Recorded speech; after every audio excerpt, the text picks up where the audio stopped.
Mr. Jones, if you stand in the middle, that's where the mic is, thank you. And Mr. Jones, you have 10 minutes, and when the yellow light starts to flash, you have 1 minute left, and when the red light starts to flash, you stop talking. Okay, good afternoon. You may proceed. Okay, I'm hopefully sure that you saw the transcript, the title search and the arguments, my conclusion, and whatever.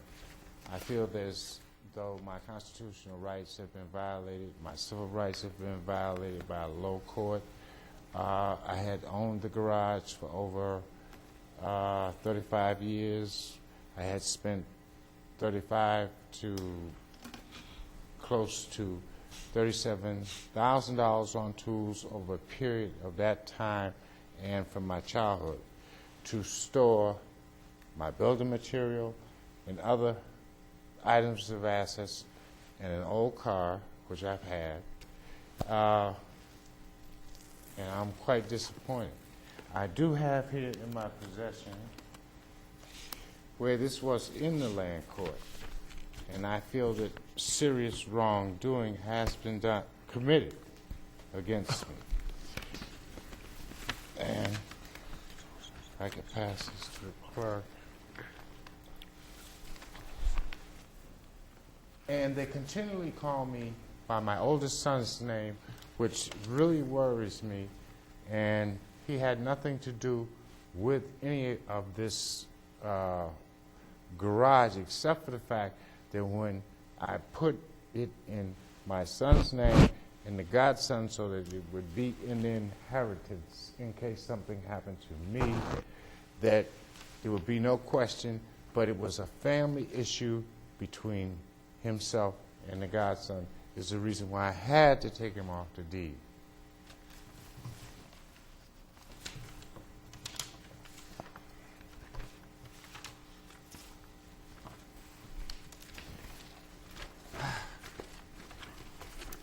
And I would like to respectfully make a request that I be able and be allowed to continue to keep my property clean. They have put their trees have fallen down. They have a fire hazard of cut up logs, which I have pictures of, and an update of my arguments. And I be allowed to put my tools back in, because this is in litigation and was really wrong. My transcript was stolen. Other paperwork was stolen. They do not have a legal driveway. The doors in the building are over on another street, which is known as Common Street. I have maps if you should need them. If you go and try to go into their yard, I have the old building permits which stated it was only one rear window, okay? And what had happened was one gentleman had bought a vast amount of property in that area, and he had made that a separate lot, making this a situation as to, well, okay, the dollar stops here, okay? And judging from that and the way my rights have been violated, this is an adverse possession type of case where the building was abandoned for over 6 or 7 years from the people that I had bought it, okay, and other serious things occurred, which I don't feel is appropriate to mention in this court, and just to deal with the facts that I be allowed back into my garage, allowed to clean up my property, allowed to put my tools where they should go. I've been a lifelong resident of Boston, Massachusetts, and a citizen. I just feel it's wrong. Mr. Jones, the justices will have read all of your papers.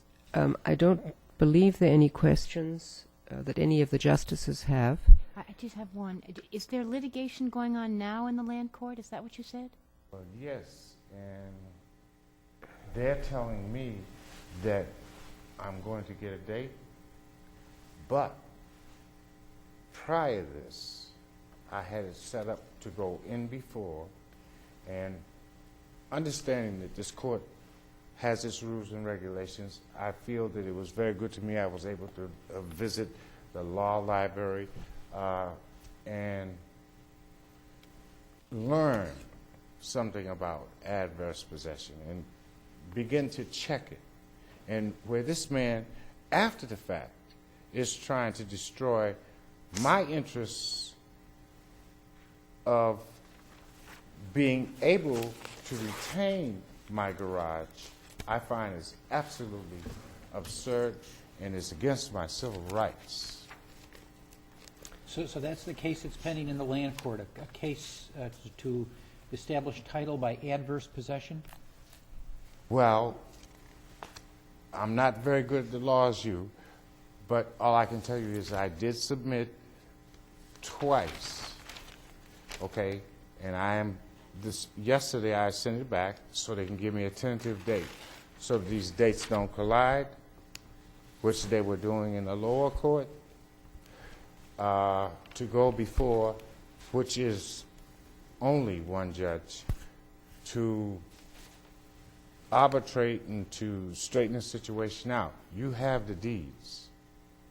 They are registered. And, you know, my investigation from what I found, I wouldn't dare. I don't think the court would be interested in that. Thank you, Mr. Jones, and thank you Thank for appealing today. And I want to thank you all for at least allowing me to be here and represent myself as I have. Thank you. Thank you, Mr. Jones.